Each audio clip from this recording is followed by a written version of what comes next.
মালিক জিজ্ঞাসা করে প্রতিদিন, বান্দা কি কারণে আমাকে ছেড়ে দিলা? হ্যাঁ, রাত 12টা বাজে তুমি ঘুমায় গেলা, মা ঘুমায় গেল, বাপ ঘুমায় গেল, বিবিও ঘুমায় গেছে, পাড়া পড়শি ঘুমায় গেছে। আল্লাহ বলেন আমি তো ঘুমাই নাই বান্দা, আমিও তো ঘুমাই নাই। সারাদিনে আমিও তো জগৎটা পরিচালনা করছি, তবুও তো আমার কোনো ক্লান্তি নাই, আমি তো ঘুমাই নাই। কেন ঘুমাই নাই জানো বান্দা? রাতের 2টা বাজে যদি তোমার পেশাব করতে হয়, রাতের 3টা বাজে যদি তোমার দরজা খুলতে হয়, তখন যদি তোমাকে উঠতে হয়, আর আমি যদি ঘুমায় যাই বান্দা, তোমারে চোখ মেলে দিবে কি?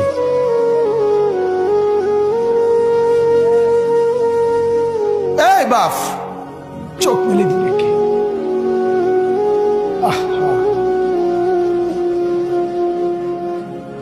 আল্লাহ আমাদেরকে মাফ করে।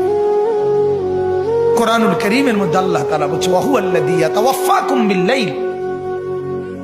কোরআনে আল্লাহ বলে, বান্দা শোনো, প্রত্যেকটা মানুষকে রাত গভীরে যে ঘুম আমি দেই, সেটা ঘুম না, আমি ওয়াফাত দেই, আমি মূলত মৃত্যু দিয়ে দেই।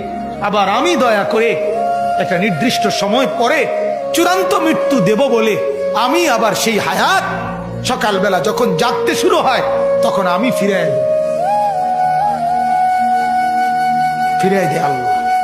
এমনও মানুষ আছে পৃথিবীতে, রাত্রিবেলা ঘুমাইছিল ভালো মানুষ, সকালবেলা আর জাগে নাই।